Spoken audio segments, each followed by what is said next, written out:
It was poor today. Yeah, very, very poor. To be honest, I was very embarrassed because I made a lot of noise before the game to all my, my mates that were going to win the game. But the performance was, was nothing to really talk about at the end of the day. Candidly speaking, I know people have ranted and all that, and people are angry and stuff, but I think the Manchester United team kind of caught us unawares today, in my opinion. The attack was a bit really fluid. It was very flexible. I did notice on the likes of Lukaku playing from the right most of the game, and then at some point I saw him playing, and moved to the middle, Lingard moved to the right. They were just very difficult to contain. The goal that Sanchez scored, I know people are having a go at different defenders and all that, but I think for me that goal personally was down to the brilliant run from Sanchez. In as much as I hate to say that, it was down to that brilliant run, and the fact that Lukaku saw him making that run, he gave that very slicing, penetrating pass. That for me was simply quality. Today the attack of Manchester United was purely quality. And of course, we all know that we're lacking in defence. We know that. We know we're not good in defence. And as soon as Socrates had that injury, I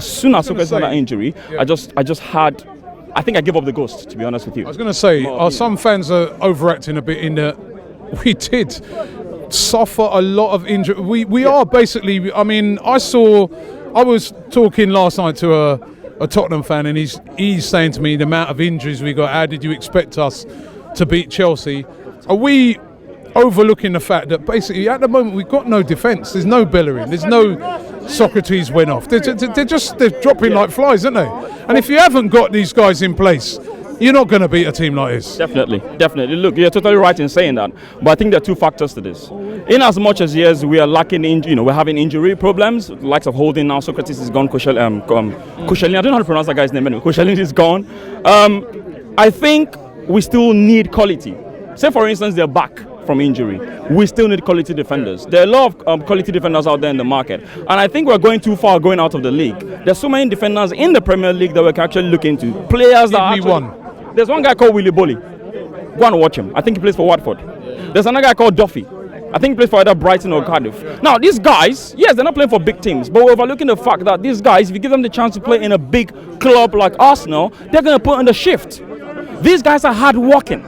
I've watched these two guys I just mentioned. They are really hard working. If you bring this kind of defenders, no matter how much you're going to pay them, 40k, 50k, whatever, they're going to put in a shift. And truth be told, the likes of Koscielny, yes, I bigged him up, the last game and all that. He did well. That's why I bigged him up. But today, you can notice that without Socrates by his side, he is lacking in leadership. He's lacking with that vigor, with that energy. He needs that person that's going to partner him like Socrates. And as soon as Socrates left, I gave up the ghost. I just thought that, you know what? In your hand, God, I placed my spirit, basically. That's all I said after I saw Socrates go off. And next thing, Koscielny went off. Now, Maitland-Niles said something, I don't know, some weeks ago, I don't know if you saw it. He said, I prefer playing the right back. I am a better right back than a defensive midfielder. I think he's going to go back home and rethink what he said, because today he was nowhere to be found in that defense. Yes, sometimes he put in the shift, sometimes he made some mistakes. He lacks the discipline to play that position, doesn't he? He lacks the discipline because he doesn't understand it. In his mind, he feels a right wing back and a right back are the same thing. No, he plays it a lot.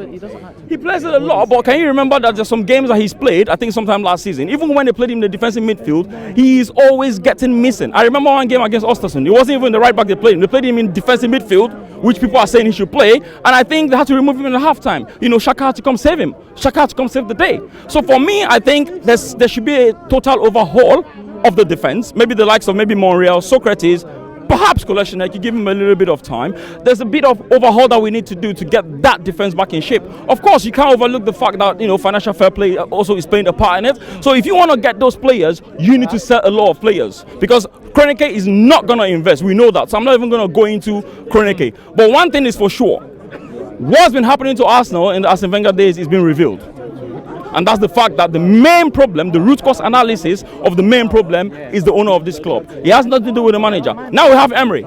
Emery is a different mold from Arsene Wenger. Emery is someone that has the energy, the vigor. He knows how to ginger the players. But you see, he's not even working at this point in time. This is a big game, which simply means that we were flattered against Chelsea. I was flattered. I raised my hand up. The way they played against Chelsea, I thought they were going to put in the same performance. I was even surprised that he started with the same team. So for me, I think it's a matter of overhauling that defense, and secondly, investing in the right players. Yeah. As far as I'm concerned, we're going to Cardiff. We just have to pray and fast. It's really as simple as that. Manchester City, pray and fast. It's really as simple as that. Thank you very much.